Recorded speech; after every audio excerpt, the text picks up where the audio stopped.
여러분 주보창 가실 때 여러분 앞에 귀의 소식 전하도록 하겠습니다.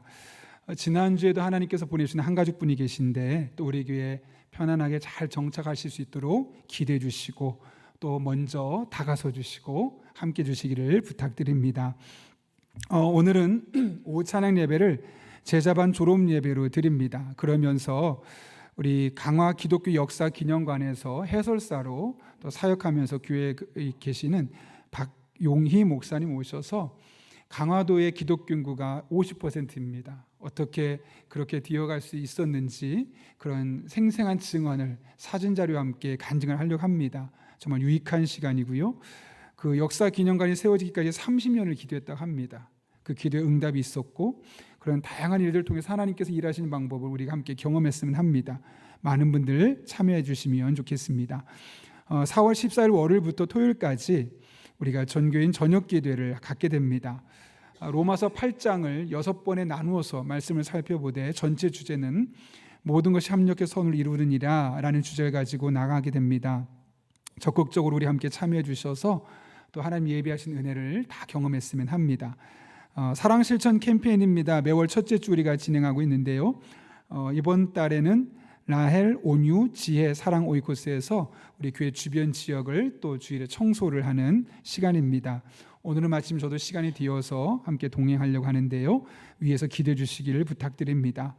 경기노회가 목요일에 있습니다. 4월 10일 목요일 오전 9시 30분에 수원성교회에서 있는데 우리 교회 설지혜 전도사님께서 그날 목사 안수식이 있습니다. 오후 2시에 있습니다. 교회에서 1시에 출발하고 어울림 앞부터 1시 20분에 경유해서 가게 됩니다.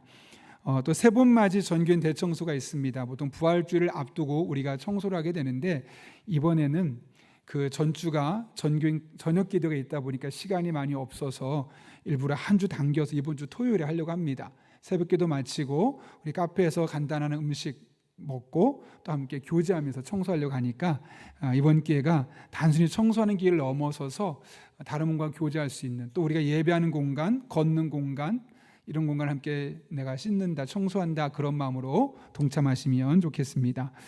주차 관련해서 한 가지만 협조 부탁드립니다. 사실 우리가 여러분들이 오시다 보니까 서로 겹치는 부분이 생기고 사실 은혜 받으러 오는데 또 마음이 상한 일이 생기면 안 되지 않겠습니까? 그래서 주차 봉사부원들 현재 계시지만 더 많은 분들이 있으면 합니다.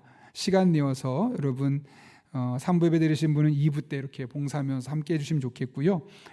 주차 요원 안내에 여러분들은 잘 따라주시면 좋겠습니다. 그래서 방향지시 등을 켜지 않으면 접촉사고가 날 수 있고 또 문을 닫고 있다 보면 밖에서 무슨 이야기는 들을 수 없고 그러다 보면 소통이 안 돼서 마음이 불편할 수 있습니다. 그렇게 또 주차 위치를 잘 준수해 주셔서 즐겁게 와서 은혜 받고 돌아갈 수 있도록 여러분 함께 협조해 주시기를 부탁드립니다. 사랑의 성미드린 손길이 있습니다. 우순정 집사님 가정에서 아들 취업 감사로, 김천중 성도님, 박정아 집사님, 최복순 권사님 가정에서 자녀 결혼 감사로, 또 최희상 목사님 가정에서 장례 감사로 사랑의 성민 전령 어려운 이웃들을 섬기는 데 사용하도록 하겠습니다. 여러분 지난 한 주간 교회 안에 약간의 이런 방송 시스템을 점검했습니다. 컴퓨터도 바뀌고 그러면서 약간 매칭이 조금 덜 되는 부분들이 있어서 과거와 다르게 아마 이번 주는 약간 영상에 그전과 다를 텐데 이해해 주시고 거기에 굳이 관심 갖지 마시고 예배 좀 집중하면서 은혜 받는 시간 되었으면 합니다. 네, 그렇게 방송 문제가 있으면 여러분께 미리 말씀드립니다. 더 자세한 광고는 주보를 참고해 주시고 우리 함께 기도하고 하나님의 말씀 먼저 나누겠습니다. 누가복음 19장 45절부터 48절까지 말씀 신약성경 130쪽에 있습니다. 오늘 우리에게 주신 하나님의 말씀은 누가복음 19장 45절부터 48절까지의 말씀입니다. 제가 하나님의 말씀을 봉독하겠습니다.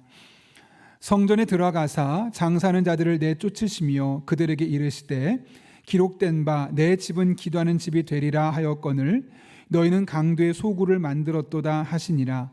예수께서 날마다 성전에서 가르치시니 대제사장들과 서기관들과 백성의 지도자들이 그를 죽이려고 합궤하되 백성이 다 그에게 귀를 기울여 들으므로 어찌할 방도를 찾지 못하였더라. 아멘. 이것은 하나님의 말씀입니다. 우리 함께 기도하고 하나님 말씀 나누겠습니다. 거룩하신 아버지 하나님, 오늘 우리를 불러주시고 함께 예배하며 찬양하며 말씀 들을 수 있게 하심에 감사를 드립니다. 이 시간 피곤치 않게 하시고 마음의 문을 열어주시고 선포되는 말씀이 내 마음에 새겨지는 복된 시간 되게 하여 주옵소서. 예수님의 이름으로 기도하옵나이다. 아멘. 우리 한번 앞뒤 좌우에 있는 분에게 이렇게 인사해 볼까요? 우리가 교회입니다. 이렇게 인사해 보겠습니다.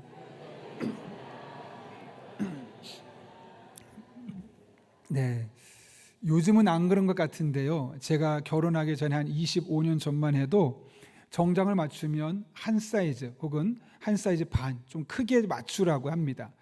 저도 옷을 맞추러 갔는데 사장님이 지금은 이렇게 말랐지만 결혼하면 곧 살찌니까 한 사이즈 크게 사십시오. 그래서 그 말을 들어보니 주변에 다 그렇더라고요. 그래서 저도 그렇게 맞췄습니다. 그런데 10년이 지나고 20년이 지나도 똑같습니다. 결국 그 옷을 입기가 애매한 겁니다. 너무 커가지고. 그래서 또 그냥 두자니 아까워서 어떻게 하면 좋을까 해서 수선을 잘하는 집에 찾아가서 혹시 내가 결혼 예복으로 맞춘 건데 이거 수선이 가능하겠습니까? 했더니 딱 보시면서 팔통을 줄이고 어깨를 좀 잘라내고 허리춤을 어떻게 하고 그러면서 리폼을 하면 괜찮을 것 같습니다 라고 하시더라고요. 그러게 한 일주일 뒤에 찾아갔는데 정말 완전히 다른 옷이 되어 있더라고요. 그래서 그때 리폼한 옷을 입고 몇 년 동안 다시 그 옷을 즐겁게 옛날 생각하면서 입었던 그런 기억이 있습니다. 여러분 영어로 리폼이라는 얘기 많이 들어보셨죠? 찾아보면 개혁하다, 어떤 것을 개선하다라는 의미를 갖고 있습니다. 다양한 곳에 쓰이죠. 가구를 리폼한다 그러고 또 옷을 리폼한다 그러고 그런 의미로 다양하게 사용하는데 교회도 씁니다. 우리가 개신교라고 그러는데 이 개신교를 영어로 Reformed Church라고 그럽니다. 그러니까 개혁된 교회, 개선된 교회 이런 의미를 갖고 있죠. 그래서 이 개혁된 교회의 어떤 표지가 뭐냐면 우리 개혁된 교회는 날마다 개혁되어야 한다. 그러니까 어제 머물러서는 안 되고 어제보다 오늘이 조금 더 낫고 오늘보다 내일이 좀 더 낫고 올해보다 내년이 좀 더 나아지는 그런 교회의 모습을 갖춰가야 된다. 이것이 바로 리포엄드 처치, 개혁교회가 갖고 있는 지향점입니다. 그런데 여러분, 그럼 교회는 뭘까요? 갑자기 그런 궁금증이 들지 않습니까? 우린 교회 하면 딱 떠오르는 게 뭘까요? 건물이죠. 그 건물 어떻게 생겼어? 용인 영락교회 그 빨간 건물 2개 있고 그 안에 어떤 구조로 되어 있고 우리가 가장 먼저 떠오르는 기억은 건물입니다. 그러나 성경은 교회를 건물이라고 하지 않죠. 고린도전서 1장 2절을 보면 이렇게 말합니다. 고린도에 있는 하나님의 교회 곧 그리스도 예수 안에서 거룩하여지고 성도로 부르심을 받은 사람들이라고 말합니다. 무슨 말입니까 여러분? 고린도에 있는 교회 그러면 고린도에 있는 건물, 교회의 건물을 이야기해야 되는데 건물 이야기하지 않아요? 사람들 이야기합니다. 성도라 부르심을 받는 사람들. 다시 말하면 교회는 건물이 아니고 사람들, 성도라는 거죠. 그런 맥락에서 우리가 날마다 리폼, 즉 개혁되고 개선돼야 될 대상은 교회 건물이 아닙니다. 물론 교회 건물이 낡으면 리폼해야겠죠. 리모델링 해야겠죠. 개선해야 되겠죠. 그러나 그것보다 더 중요한 게 뭐냐면 그 교회, 더 중요한 것은 그 교회를 다니고 있는 성도 한 사람 한 사람의 삶이 리폼, 개혁되고 개선되는 과정이 우리에게 무엇보다 중요하다는 겁니다. 그렇다면 우리의 삶이 늘 개선되고 개혁되어야 되는데 무엇을 기준으로 또 어떤 방법을 통해서 우리는 리폼될 수 있을까요? 오늘 본문을 통해서 그 교훈을 얻을 수 있는데요. 오늘 본문의 말씀은 변질되었던 성전을 리폼하기 위해서, 즉 개혁하고 개선하기 위해서 예수님께서 하신 일이 무엇인지를 우리에게 설명합니다. 십자가를 지시기 위해서 예수님은 예루살렘 성으로 가셨습니다. 그리고 그 예루살렘 성에서 가장 먼저 하신 일이 뭘까요? 바로 성전을 방문합니다. 여러분, 예수님께서 오랜만에 성전을 가셨다면 하고 싶은 일이 얼마나 많았겠습니까? 자기가 성전에 들어올 때 아무런 죄가 없이 낙이 새끼를 내어주던 사람에게 찾아가서 고마움을 표현할 수도 있었을 겁니다. 또 예수님의 제자들을 찾아가서 그 제자들의 가정을 신방하고 그들을 축복하고 기도할 수도 있었겠죠. 아니면 오랜 시간 여행에서 있었던 여독을 풀기 위해서 목욕하고 샤워하고 쉬고 싶은 시간도 분명히 있었을 겁니다. 근데 예수님은 다 뒤로 하고 가장 먼저 성전에 가셨습니다. 왜 그러셨을까요, 여러분? 그분이 그곳에서 가장 먼저 하신 일을 보면 그 이유를 알 수 있죠. 오늘 본문 45절은 이렇게 이야기합니다. 성전에 들어가사 장사하는 자들을 내쫓으시며. 성전에 장사하는 자들이 있었는데 그들을 쫓아냈다는 거죠. 이게 성전이 원래 어떤 곳이냐면 하나님 앞에 예배하는 곳입니다. 거룩한 곳입니다. 장사를 해서는 안 되는 곳인데 그곳에 장사하는 모습이 있었다는 것이고, 그것은 바로 그 성전이 변질되어 있었다는 것이죠. 왜 그랬냐면 과거에는 우리처럼 예배를 드리지 않고 제사를 드렸습니다. 제사를 드리다 보니까 어떤 일이 생기냐면 제물을 집에서 직접 가져와야 되는데, 가까운 사람은 당일날 가져올 수 있지만 어떤 사람은 하루가 걸리기도 하고 이틀이 걸리기도 하고 일주일이 걸리는 겁니다. 그 제물을 소를 가져오면서 양을 가져오면서 염소를 가져오면서 흠이라도 생기면 제물을 쓸 수가 없는 거죠. 그러니까 난감한 일이 생기니까 제사장들과 레위인들이 머리를 썼습니다. 그러면 여기 빈몸으로 와서 여기서 물건을 사라. 소를 사거나 양을 사거나 염소를 사거나 비둘기를 사거나, 대신 그냥 가져올 때보다 가격을 비싸게 받는 겁니다. 그리고 그 중에 판매 수익을 그것을 파는 사람에게 주고 그 중에 일부를 제사장과 레위인들이 가져갔던 것이죠. 그래서 하나님을 예배할 거룩한 공간에서 물건을 파는 시장통 같은 그런 변질된 모습이 그 당시에 성전 안에 있었던 겁니다. 그래서 예수님께서 그들을 내쫓은 것이죠. 그런 의미에서 예수님께서 성전에서 장사하는 자들을 쫓아냈다는 것은 변질되었던 성전을 다시 본래 모습으로 돌리시기 위한 그분의 노력이었음을 우리는 알 수 있는 겁니다. 그렇다면 예수님께서는 이렇게 변질된 성전을 회복시키고 개혁하고 개선하고 리폼하기 위해 어떤 일을 하셨습니까? 사실 오늘 한국교회에 대한 비판의 소리가 너무나 큽니다. 왜 그럴까요, 여러분? 우리가 아무런 잘못이 없는데 그런 비판의 소리가 들리는 걸까요? 그렇지 않죠. 음식물이 상하면 냄새가 나는 것처럼 교회가 상한 음식 냄새를 풍기고 있기 때문에 그렇습니다. 그래서 사람들은 교회에서 냄새가 난다고 말합니다. 교회답지 않다고 말합니다. 저런 곳이 교회라면 나 교회 가지 않겠다고 이야기합니다. 이런 상황 속에서 오늘 본문의 말씀은 오늘날 변질된 교회, 변질된 성도들이 다시 본질을 회복하는 데 아주 유익한 말씀이 될 수 있죠. 여러분, 변질된 교회가, 변질된 성도가 회복하기 위해서, 개혁하기 위해서, 리폼하기 위해서 해야 될 본질은 첫 번째로 교회를 다시 기도의 장소로 회복시키는 겁니다. 성전에서 장사하는 이들을 쫓아내신 예수님께서 뭐라고 말씀하셨습니까? 46절 말씀 이렇게 이야기하죠. 여러분 같이 읽겠습니다. 시작. 그들에게 이르시되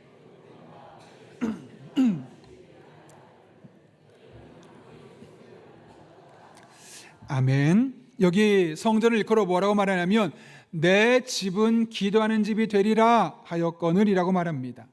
성전은 본질적으로 기도하는 집이 되어야 한다라는 사실을 이미 구약 이사야서에서 말씀하셨던 것이죠. 그런 맥락에서 성전의 가장 본질은 바로 하나님 앞에 나와 기도하는 공간이어야 한다는 겁니다. 물론 그 안에 친교 활동도 있고 봉사 활동도 있고 다양한 활동들이 있을 수 있습니다.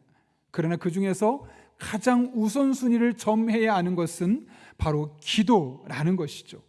왜냐하면 교회는, 성전은 본질적으로 만민이 기도하는 곳이어야 된다고 하나님께서 말씀하셨기 때문에 그렇습니다. 여기서 기도하는 집이라는 표현이 너무나 중요합니다. 목사님, 그러면 교회는 늘 기도만 해야 됩니까? 다른 일 하면 교회가 잘못된 겁니까? 정말 그럴까요? 그러려면 기도가 무엇인지를 알아야 되겠죠. 여러분, 기도가 무엇입니까? 하나님과 영적으로 소통하는 겁니다. 그리고 그 기도의 응답을 통해서 하나님을 나의 하나님으로 경험하는 그런 과정이 바로 기도라는 수단이죠. 그러므로 교회가 기도하는 집이 되어야 한다는 것은 단순히 기도만 하라는 것이 아니라 기도를 통해서 하나님을 지속적으로 만날 수 있는 공간이 되어야 한다는 겁니다. 이것이 바로 교회가 존재하는 가장 중요한 목적 중에 하나입니다. 제가 쉬는 날 종종 카페 가서 책을 읽으면서 설교 준비를 합니다. 최근에도 이제 한 카페, 좀 큰 카페 가서 있는데 조용한 겁니다. 너무 좋아서 혼자 책을 아내와 둘이 읽고 있었는데 한 무리가 오시더니 대화를 나눕니다. 또 한 무리가 오시고 또 한 무리가 오시고 그러더니 갑자기 서로 경쟁하듯이 소리가 막 커지는 겁니다. 그러니까 설교를 준비할 수 없고 책을 읽을 수가 없어서 제가 그분들이 눈치 못 채게 살짝 째려봤습니다. 그리고 나서 잠깐 생각해 보니까 내가 째려볼 게 아니더라고요. 왜냐하면 그분들이 카페에 온 목적이 뭡니까? 얘기하려고 온 거죠. 저처럼 책을 읽으러 온 것도 아니고 그분들이 거기 와서 음악 감상으로 온 게 아니잖아요. 그분들의 목적은 그냥 여러 사람 모여서 차 마시면서 대화하는 거예요. 그러니까 그분들은 그 목적을 충분히 이루고 있는 것이죠. 실제로 그분들이 끝나고 가는데 올 때보다 얼굴이 더 밝더라고요. 너무 환하게 즐겁게 얘기하고 가는데 그때 제가 그걸 한번 깨닫게 되었어요. 여러분, 교회도 마찬가지 아니겠습니까? 교회에 오는 목적이 무엇입니까? 하나님을 만나는 것이죠. 성경 속에 기록된 하나님의 은혜를 내 삶을 통해 만날 수 있도록 돕는 것이 바로 교회 아니겠습니까? 그러므로 모든 초점이 하나님을 만나고 은혜를 경험하는 것에 맞춰져야 되는 겁니다. 그리고 그렇게 할 수 있는 가장 중요한 방법이 무엇이냐? 바로 기도라는 것이죠. 기도할 때 교회 안에서 하나님의 은혜를 경험하는 겁니다. 대예배에서 함께 기도하면서 하나님 만나고, 오이코스에서 함께 서로를 위해 기도할 때 하나님 만나고, 그렇게 교회 안에서 하나님 만날 수 있도록, 은혜를 경험할 수 있도록 돕는 것이 기도라는 아주 중요한 수단이 되는 것이죠. 즉답 기도라는 아주 재밌는 제목의 책이 있습니다. 사실 여러분, 우리가 기도할 때 가장 힘들게 하는 게 뭘까요? 나는 기도하는데 열심히 기도했고 오랫동안 기도했는데 하나님이 내 기도에는 아무런 응답이 없는 것 같을 때, 그럴 때가 가장 기도하기가 힘들죠. 최근에 저의 기도 공부에서 일하고 있는 저의 지인이 한 분이 계신데 그분이 페이스북에 그런 글을 쓰셨어요. 청년 2명을 만나게 되었는데 이 청년들이 20대까지 열심히 교회를 다니다가 최근에 교회를 다 안 다니게 되었다는 거예요. 너무 놀라서 아이들에게 물었답니다. 얘들아, 너희가 그동안 초등학교 때부터 계속 교회를 열심히 다니고 20대 초중반까지 열심히 다녔는데 왜 갑자기 교회를 안 다니는 거니? 라고 물었더니 어릴 적에 그렇게 들어서 하나님 계시다고 생각했고 열심히 기도해 왔는데 20대 중반 후반이 되어가도 하나님이 나의 기도에 한 번도 응답하시는 것을 경험해 본 적이 없다는 거예요. 그래서 두 가지 결론을 내렸다고 합니다. 첫 번째로는 하나님이 계시지 않다. 하나님이 계시다면 기도에 응답하셨겠지. 안 계시니까 응답하지 않으신 거 아니야? 내가 부모님과 전도사님에게 그동안 속았어. 아니면 두 번째로는 만약 계시다면, 살아계시다면 적어도 그분이 나에 대해서는 그렇게 존중하지 않는 것 같고 나를 많이 사랑하는 것 같진 않다. 다른 사람의 기도는 들으시지만 내 기도는 들어주시지 않으시니까. 그런 마음이 들어서 내가 교회 다닐 시간이 아깝다는 거죠. 신앙생활할 시간이 아깝다는 거죠. 그러면서 내가 궁금한 것 굳이 하나님께 묻고 기도하기보다는 챗 GPT에다가 물어보면 금방 나오더래요. 그리고 타로점을 보러 가면 정확하게 답인지 뭔지 모르겠지만 이렇게 해보세요. 그러니까 마음이 좀 시원하더래요. 차라리 교회 가서 예배하고 기도할 시간에 챗 GPT한테 물어보거나 타로점 보는 게 훨씬 시간적으로 내게 이득이 되겠다 싶어서 교회를 떠나게 되었다는 거예요. 그 얘기를 듣고 너무너무 마음이 아픈 거예요. 그러면서 이 즉답 기도라는 책이 얼마나 중요한지를 다시 한번 깨닫게 되었습니다. 이 책을 보게 되면 저자는 이런 말을 합니다. 우리가 아무리 기도해도 왜 응답이 없는가? 그것은 기도하는 우리와 하나님의 관점이 다르기 때문이라는 겁니다. 이런 거죠. 하나님은 우리가 원하는 것이 아니라 우리에게 필요한 것을 주신다는 거죠. 근데 우리는 우리에게 필요한 것이 아니라 우리가 원하는 것을 갖고 기도한다는 겁니다. 그러니 어떤 것은 하나님이 주실 수도 있지만 내게 필요하지 않은 것은 주시지 않기 때문에 응답을 경험할 수 없는 겁니다. 그러면서 이런 이야기를 하는 겁니다. 이 책에서 말하는 즉답 기도는 하나님이 언제나 무조건적으로 응답하시는 기도, 하나님을 더 알게 하고 비록 지금 당장은 응답이 없어 보여도 나 자신의 변화를 이끌어내는 기도다 라고 말하면서 10가지 기도 제목을 이야기하는데, 원래 책 제목은 이렇습니다. 하나님이 항상 예스라고 응답하는 10가지 기도들. 이거를 우리나라 번역하면서 즉답 기도라고 바꾸게 되었던 거죠. 예를 들면 이렇습니다. 첫 번째로는 하나님이 안 믿어져요. 성경 말씀이 믿어지지 않아요. 그럴 때 하나님 믿고 싶습니다, 이렇게 기도하지 말라는 거예요. 차라리 그렇게 안 믿어진다면 하나님의 살아계심을 저에게 보여주십시오. 경험하게 해주십시오. 비슷한 맥락 같지만 약간 다르지 않습니까? 첫 번째는 내가 원하는 것이고, 두 번째는 하나님 보시기에 나에게 필요한 것이죠. 두 번째로 보십시오. 나의 삶에 고난이 있고 그 인생이 어떻게 될지 몰라서 너무너무 불안할 때 하나님, 제가 저 소용돌이 속으로 정말 들어가야 합니까? 내가 원하는 것, 안 들어가고 싶다는 거죠. 그런데 하나님이 내게 필요한 기도는 뭡니까? 하나님, 저를 도구로 써주십시오 라고 기도를 바꾸자는 겁니다. 내가 하나님이 헌신하는데 하나님, 그럼 나에게 돌아오는 것이 무엇입니까? 내게도 좀 이득이 있어야 내가 열심히 봉사도 하고 헌금도 하고 예배도 열심히 드릴 거 아니겠습니까? 내가 원하는 거 이야기하지 말고 어떻게 해요? 하나님, 어떤 상황에도 받아들일 수 있도록 내 마음을 넓혀주십시오. 설사 아무런 보상이 없어도 내가 그것을 감내할 수 있도록 내 마음을 넓게 해주십시오. 네 번째로는 하나님, 너무 힘들어요. 죽겠어요. 이 고난을 못 참겠습니다. 내가 너무 힘드니까 그렇게 하나님께 말할 수 있겠죠. 근데 하나님하고 어떻게 기도하라고 하냐면, 하나님, 이 고난을 통과할 수 있게 해주십시오. 바꾸자는 거죠. 사실 사람은 살다 보면 죄를 짓습니다. 그런데 보면 같은 죄를 반복해 지어요. 그럴 때 어떤 마음이 드냐면, 하나님, 나 같은 사람 기도 들어주실까? 내가 정말 목사 맞아? 내가 이러고도 교회 10년 20년 다닌 사람 맞아? 막 자괴감이 들 때가 참 많아요. 자기가 없는 사람처럼. 하나님, 제가 인간 말종입니까? 그럴 때 그렇게 하지 말자는 거죠. 하나님 어떻게 기도하냐면, 하나님, 저를 용서해 주십시오. 여섯 번째는 스트레스가 참 많지 않겠습니까? 그 스트레스가 어마어마하게 많을 때, 스트레스 너무 많아요, 힘들어요, 그렇게 기도하지 말고, 하나님, 저의 마음에 평안함을 주십시오. 일곱 번째, 내 인생에 문제가 생겼어요. 가정에 문제가 생기고 사업에 문제가 생기고 경제적인 어려움이 생겨요. 인정하지만 받아들이기 쉽지 않습니다. 갑자기 암이 생긴다는 이런 여러 가지 생길 때, 그때 어떻게 기도하라고요? 하나님, 제게 이 상황을 받아들일 수 있는 용기를 주십시오. 다른 사람과 비교해 보니까 제가 똑똑하지 않아요. 내 인생 그냥 이렇게 끝날 것처럼 보여요. 하나님, 똑똑한 게 답니까? 저는 왜 이렇습니까? 그렇게 하지 말고, 하나님, 제게 지혜를 주십시오.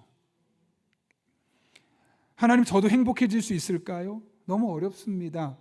아무리 노력해도 바뀌지 않을 것 같습니다. 너무 힘듭니다. 그냥 내 안에 있는 이야기만 하지 마시고, 하나님, 이 상황을 전화위복이 되게 해주십시오. 바뀌어지게 해주십시오. 기도하자는 거죠. 살다 보면 나라는 인간이 왜 이 세상에 존재하는 것일까? 그 존재 목적이 불분명할 때가 있습니다. 그냥 인생 포기하고 싶을 때도 있습니다. 그럴 때 도대체 저는 뭡니까? 물을 것이 아니라, 하나님, 저의 영적인 운명, 이 땅에 존재하는 사명을 발견하게 해주십시오. 이렇게 기도를 바꿔보자는 거예요. 내가 원하는 지금 당장 이야기를 할 것이 아니라 내게 정말 그 상황에서 필요한 것이 무엇인지를 생각해보고 기도 제목을 바꿀 때 어떤 일들이 일어나느냐. 이 책을 보면 정말 다양한 경우에서 하나님께서 각각의 사람에게 가장 정확한 판단력을 가지고 하나님께서 합리적으로 응답해 주시는 것을 경험할 수 있다는 거죠. 그럴 때 우리는 하나님이 나의 하나님 되심을 다시 한번 경험하게 될 것이며, 그 하나님과 늘 소통하는 일상을 살게 될 것이고, 그러니 나는 그리스도인으로 살아야 돼라는 그런 사명을 갖고 살게 된다는 겁니다. 최근에 유튜브 이런 것들이 많이 활성화되지 않았습니까? 그런 것들을 관리해주는 그런 사무국이 있는데, 그 사무국장이 유진이 자매라는 분이 있어요. 그분을 보면 늘 기도한대요. 큰 일, 엄청난 일, 프로젝트가 있을 뿐만 아니라 아주 소소한 일상 속에서도 하나님 앞에 기도하고 지혜를 구하고 인도하심을 구하는 기도를 한다는 거예요. 왜 그렇게 되었느냐? 25살 때 광고 대행사에 이제 면접을 보게 되었습니다. 근데 그때 이제 먼저 가서 1분 정도 1층에서 카페에서 기다리면서 이런 기도를 했다 그래요. 하나님, 제가 광고 이 일을 하고 싶어서 대학 시절부터 꿈을 꿔왔고 열심히 준비해서 마침내 광고회사 면접까지 오게 되었습니다. 저 이곳에서 꼭 이 일을 하고 싶습니다. 그런데 하나님이 원하시지 않는 답변은 하지 않길 원합니다. 뭔가 좀 맛이 안 맞죠. 하나님이 원하시지 않는 답변을 안 하는 것이 아니라 그냥 면접관이 원하는 답변을 하는 게 가장 좋은 답변 아니겠습니까? 그렇게 기도를 했다 그래요. 그리고 면접을 보는데 대표님이 이렇게 질문했다고 합니다. 유진 씨는 교회에서 반주를 하네요? 예, 맞습니다.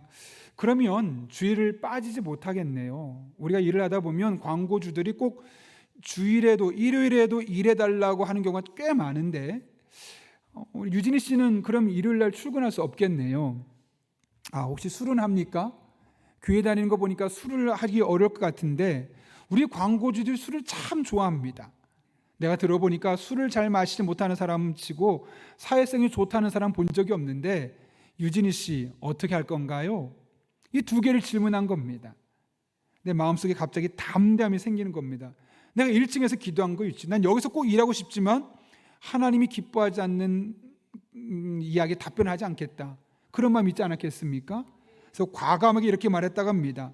죄송합니다, 사장님. 사실 처음 뵙는 분에게 이런 말씀하기는 죄송하지만 저는 광고를 하는 매우 창의적인 사람들이라면 사회성이 술을 마시느냐 안 마시느냐에 따라가 판가름되지 않는다고 생각합니다. 저는 비록 술을 마시진 않지만 그 어느 누구보다 사회성이 뛰어난 사람이라고 장담할 수 있습니다.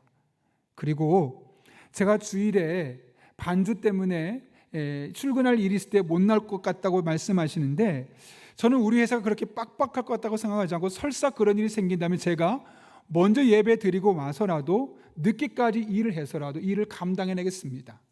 만약 그것이 어렵다면 저도 더 이상 면접을 할 수 없을 것 같습니다 라고 면접하는 학생이 그런 말을 했다는 거예요.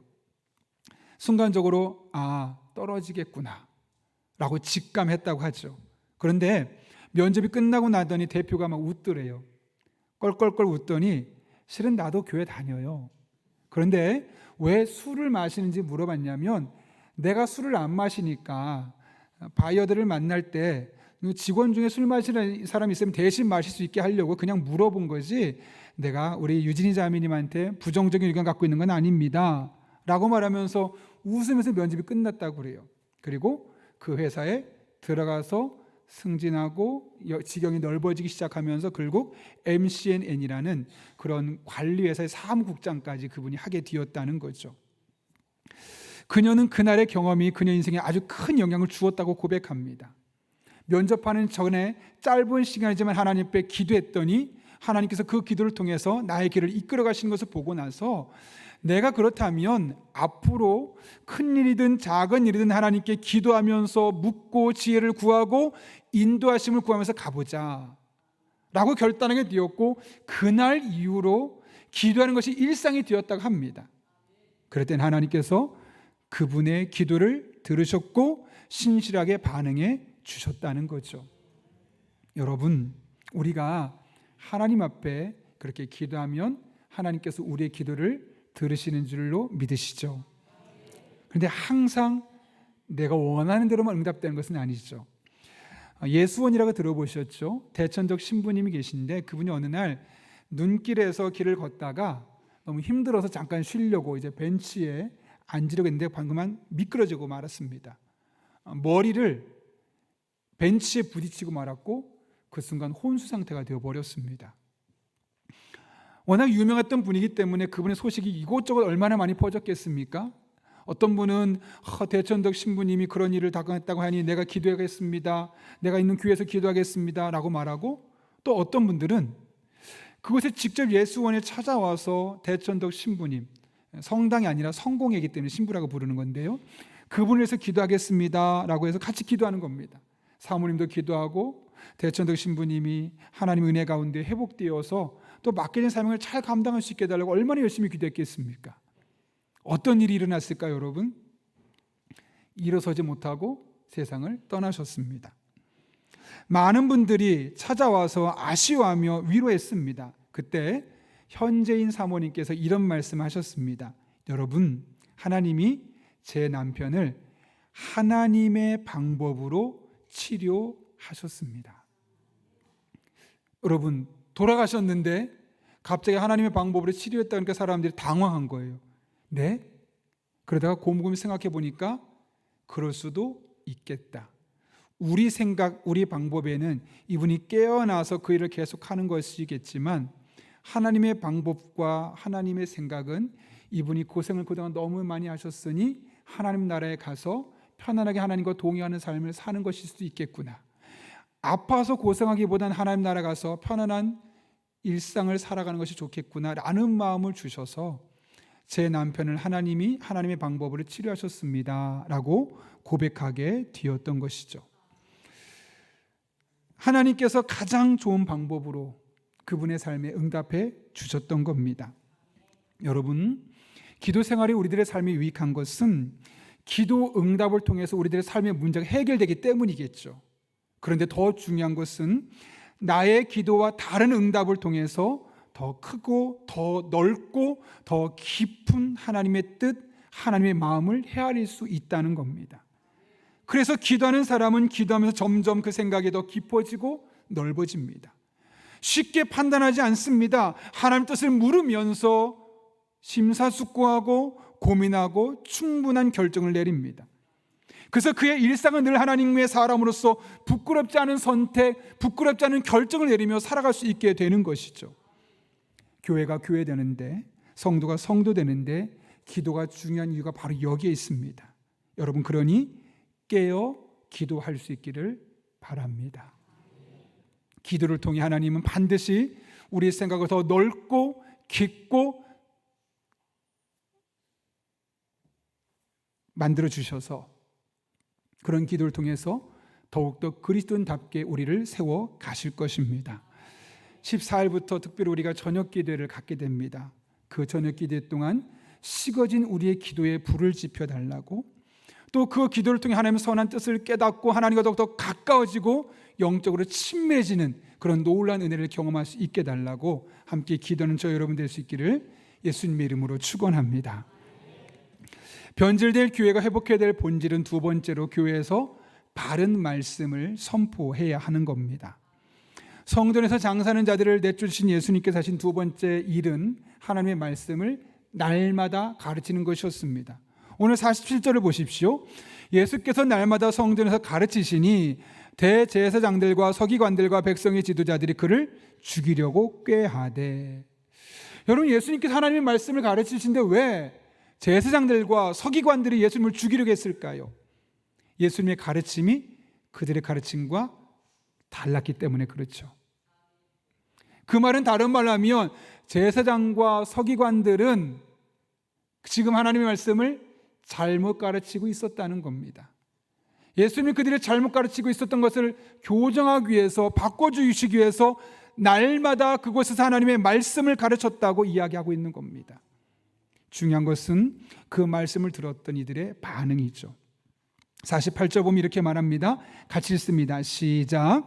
백성이 다 그에게 귀를 기울여 들으므로 어찌할 방도를 찾지 못하였더라. 아멘. 여러분, 교회에서도 잘못된 메시지가 선포될 수 있을까요? 없을까요? 있습니다. 서기관이, 대제사장들이, 지도자들이 잘못된 메시지로 이스라엘 백성들을 호도했던 것처럼 오늘날 교회에서도 교회라는 이름은 있지만, 유명세는 있을 수 있지만 얼마든지 잘못된 메시지가 전파될 수 있습니다. 그때 우리가 할 일은 무엇일까요? 그냥 따라가는 것이 아닙니다. 날마다 성전에서 가르쳤던 그 예수님이 그 하나님의 말씀을 가르쳤던 것을 기억하면서 오늘 백성처럼 하나님의 말씀에 귀를 기울여 듣는 겁니다. 이게 말씀을 보게 되면 귀를 기울이다라는 단어가 입술에 매달리다는 뜻을 갖고 있어요. 원문을 보면 그게 뭐냐면 예수님 무슨 말씀하시나 그 입술만 쳐다봤다는 거예요. 다른 관심 다 제쳐놓고 그냥 예수님 무슨 말씀하실까 입술만 쳐다보고 귀를 쫑긋 세우고 그 말을 들으려고 얼마나 노력했는지 그 백성들의 모습이 보입니다. 특별히 이것이 미완료 과거형이 뭐냐면 끝나지 않았다는, 계속 그랬다는 거예요. 한 번쯤은 집중해서 들을 수 있겠지만 그 다음번에는 흘려들을 수 있었겠죠. 그런데 그렇지 않았다는 거예요. 지난주도 이번 주도 다음 주도, 아니 오늘 보면 날마다 성전에 와서 하나님의 말씀을 전할 때 그 입술에 무슨 말을 하나 입술을 계속 주시하면서 귀를 쫑긋 세우고 그 말씀에 귀를 기울였던 이스라엘 백성들의 모습, 오늘 우리의 모습이 되어야 하지 않겠습니까? 그런데 이것이 신약성경 사도행전에도 기록되어 있습니다. 베레아 사람들이 그런데요, 사도행전 17장 11절과 12절 보면 이렇게 말합니다. 베레아에 있는 유대 사람들은, 같이 읽겠습니다. 시작. 베레아의 유대 사람들은 데살로니가에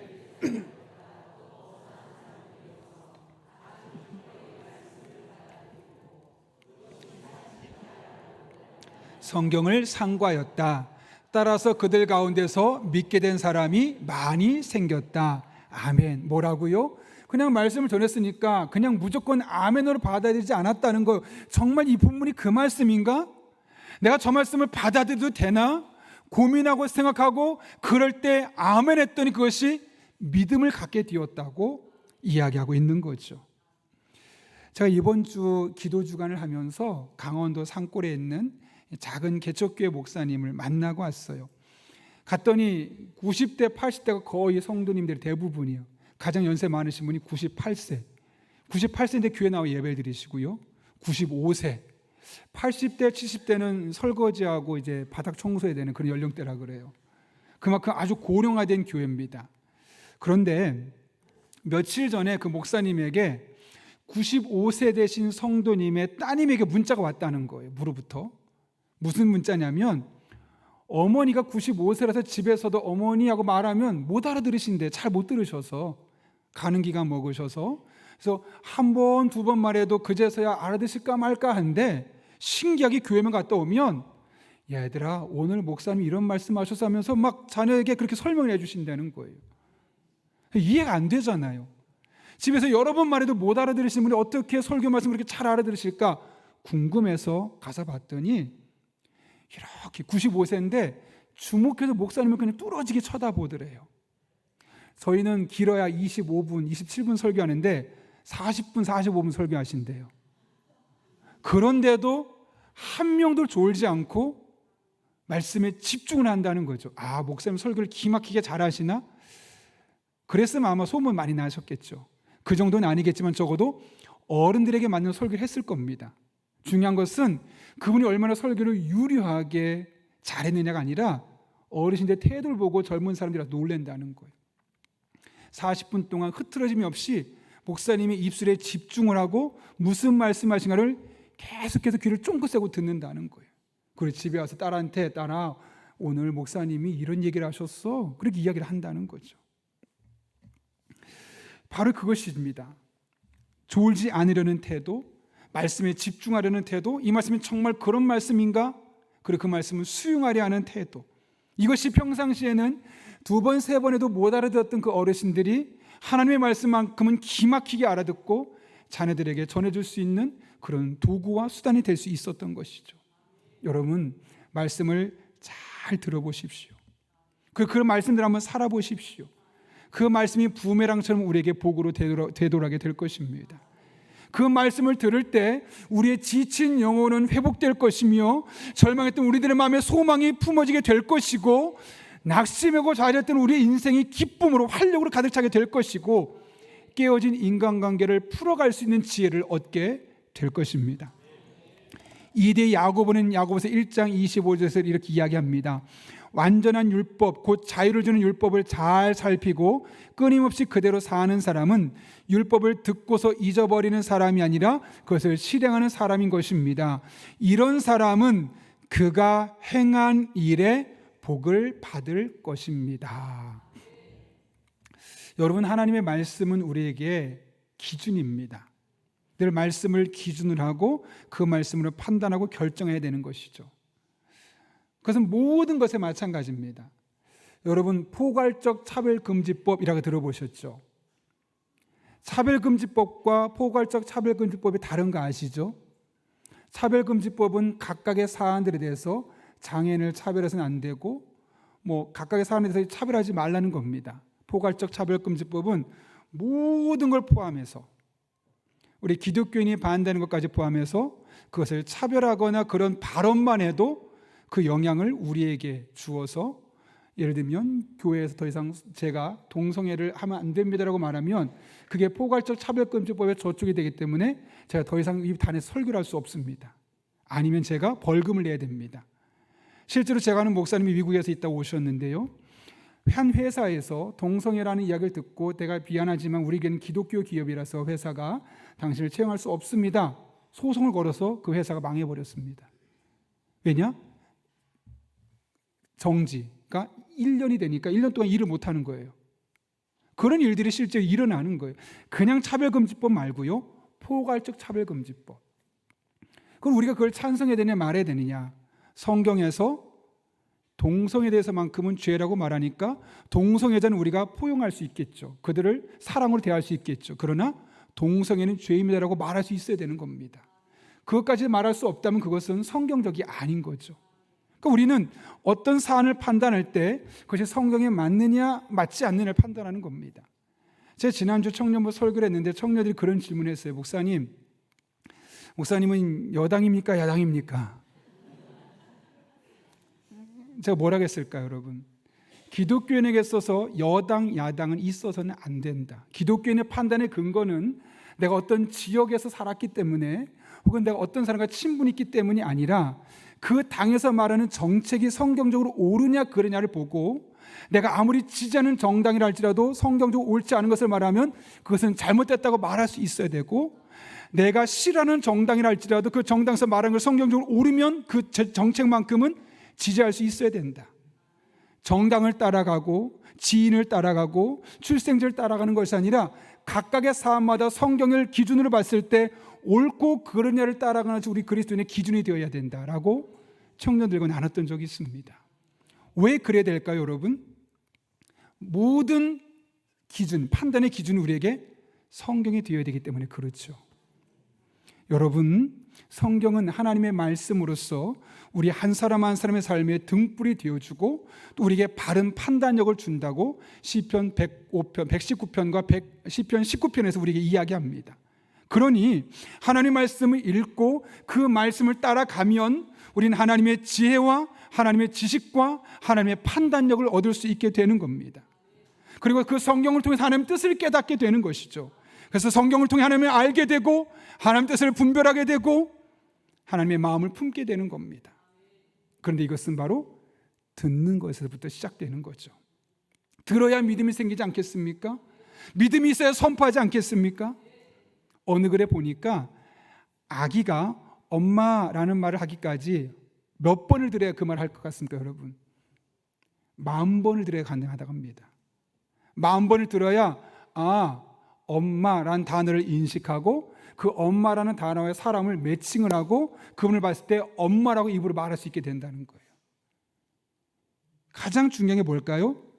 들어야 되는 거예요. 자주 듣다 보니까 알게 되고 깨닫게 되고 분별하게 되는 거죠. 신앙생활도 다르지 않습니다. 주님의 말씀에 마음의 문을 여십시오. 주님의 말씀에 귀를 여십시오. 그리고 믿음으로 반응하십시오. 이를 통해 하나님의 살아계심을 경험하게 될 것입니다. 이렇게 하나님의 말씀을 통해 우리의 마음을 즐겁게 하실 것이고 바른 판단력과 지혜를 주셔서 우리에게 잘못된 결정하지 않고 그리스도인다운 결정을 내릴 수 있도록 인도하여 주실 것입니다. 그리고 우리는 그때 비로소 교회답게 그리스도인답게 믿음의 사람답게 살아갈 수 있는 놀라운 은혜를 날마다 경험하게 될 것입니다. 그런 은혜가 저 여러분의 삶 가운데 경험될 수 있기를 예수님의 이름으로 축원합니다. 이 시간 그 하나님의 은혜를 기억하면서 하나님, 우리를 하나님 나라를 위해 사용하여 주옵소서, 써 주옵소서, 그렇게 믿음으로 고백하며 함께 찬양하도록 하겠습니다.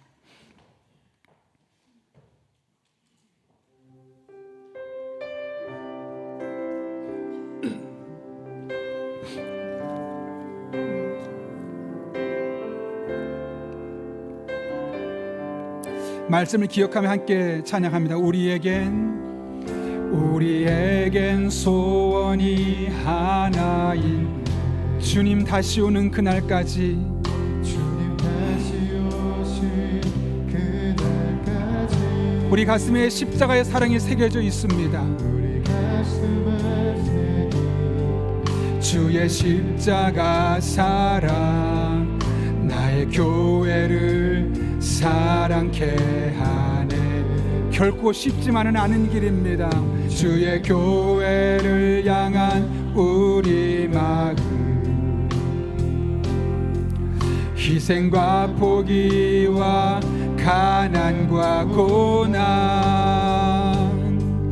하물며 죽음조차 우릴 막을 수 없네.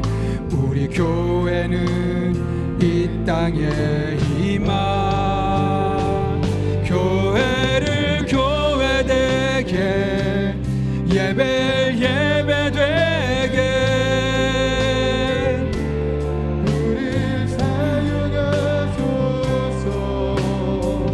진정한 무흥의 날 오늘 임하도록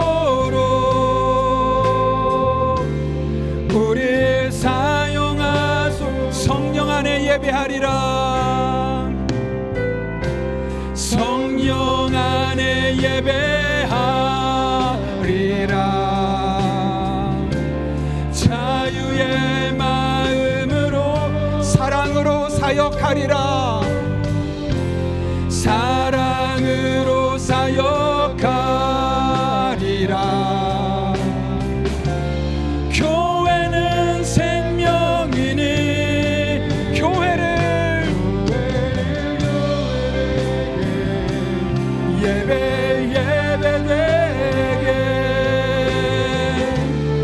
우리 사용하소서. 분명한 부흥의 날 오늘 임하도록 우리 다시 한번 믿어 선포합니다. 교회를 교회되게, 교회를 교회되게 예배. 우리를 사용하여 주시옵소서. 나를 사용하여 주시옵소서. 나의 재능을 사용하여 주시고, 나의 시간을 사용하여 주시고, 나의 탤런트를 사용하여 주시고, 나의 몸을 사용하여 주시옵소서. 이런 믿음의 고백으로 우리 다시 한 번 더 고백합니다. 교회를 교회되게, 교회를 교회되게 예배 예배되게 우리 사용하소서. 진정한 부흥의 날 오늘 임하도록 우리 시간 함께 기도하실 때 오늘 말씀을 붙들고 기도합니다. 하나님께서 우리를 이 땅에 교회를 세우셨습니다. 그러나 교회가 변질되어서 냄새나고 있는 세상을 살아가고 있습니다. 이러한 때 우리 한 사람 한 사람이 그 변질된 교회에서 다시 본질을 회복할 수 있도록 하나님 옆에 날마다 기도하되, 그 기도를 통해서 하나님의 살아계심을 경험하고 하나님의 살아계심을 통해서 나의 삶이 보다 그리스도인다는 삶으로 변화되게 하여 주옵소서. 하나님의 말씀을 내게 주신 말씀으로 받습니다.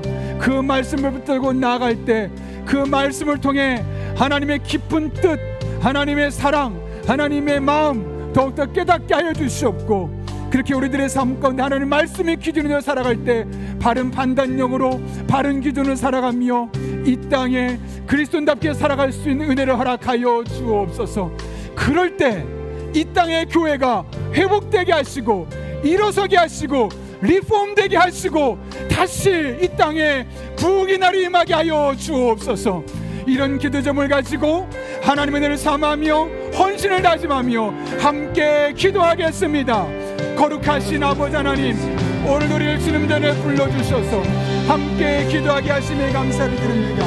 하나님만 바라보며 하나님만 찬양하며 하나님만 의지하며 믿음으로 나아가오니 우리 성도들에게 은혜를 주시옵소서, 능력을 주시옵소서, 지혜를 주시옵소서, 임재 가운데 거하게 도와주시옵고, 이 변질된 세상 속에서, 변질된 교회와 변질된 성도들 속에서 우리들만큼은 기도하는 과정을 통하는 영적으로 소통하며 신실한 믿음의 사람으로 살아가게 해 주시옵소서. 하나님의 말씀을 기준으로 삼고 그 말씀을 따라 판단하고 살아갈 때 우리들 삶에 하나님의 은혜가 임하게 하시고, 하나님의 능력이 임하게 하시고, 하나님의 지혜가 임하게 하시고, 우리의 삶이 달라지게 하여 주옵소서.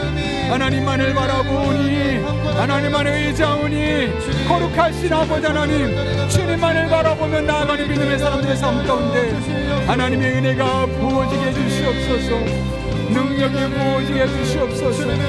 아버지 하나님과 동행하는 일상을 살 수 있도록 우리 성도 한 사람 한 사람에게 은혜와 능력으로 진히 함께하여 주시옵소서. 하나님 아버지만을 바라보며 나아가오니, 하나님만을 의지하며 나아가오니, 신실하신 하나님, 살아계신 아버지 하나님, 전능하신 아버지 하나님, 우리와 동행하여 주시옵소서. 능력으로 함께하여 주시옵소서. 주님만 바라보게 하여 주시옵소서. 아버지 하나님, 우리 성도들의 삶 가운데 이런 하나님의 은혜를 부어주셔서 우리가 먼저 성도다워지게 해주시옵고, 교회다워지게 도와주시옵고, 그렇게 썩어가는 세상 속에서, 변질된 세상 속에서 우리가 정화된 일을 감당할 수 있도록 하나님 아버지 은혜를 더하여 주옵소서. 그렇게 쓰임받기를 원합니다. 비록 그 길이 가난이 있다 할지라도, 포기가 있다 할지라도, 고난이 있다 할지라도 하나님을 바라보며 의지하며 믿음으로 살아가는 주의 종들의 삶이 되게 하여 주시옵소서. 하나님만을 바라보며 나아가오니 주님 인도하여 주시옵소서. 거룩하신 아버지 하나님,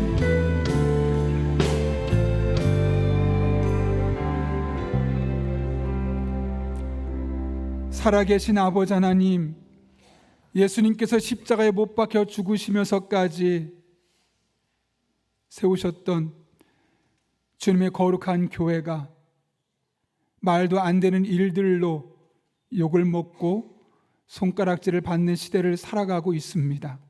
이 모든 것은 교회가, 성도가 변질되었기 때문임을 알고 있습니다. 오늘 하나님의 말씀을 내게 주신 말씀으로 받습니다. 하나님 아버지, 날마다 기도하며 하나님과 영적으로 소통하는 가운데 신실한 믿음의 사람들로 세워지는 용인영락교회 모든 성도님들 되게 하여 주옵소서. 하나님의 말씀을 나의 삶의 기준으로 삼게 하여 주시옵고, 그 말씀을 따라 판단하고 결정하는 과정을 통하여 우리의 삶이 달라지게 하여 주시며, 그렇게 성도답게 교회답게 이 시대를 다시 일궈내고 다시 부흥의 불길을 끌어낼 수 있는 우리 성도 한 분 한 분 되게 하여 주옵소서. 이 한 주도 지켜주실 줄로 믿사오며 예수님의 이름으로 기도하옵나이다. 아멘.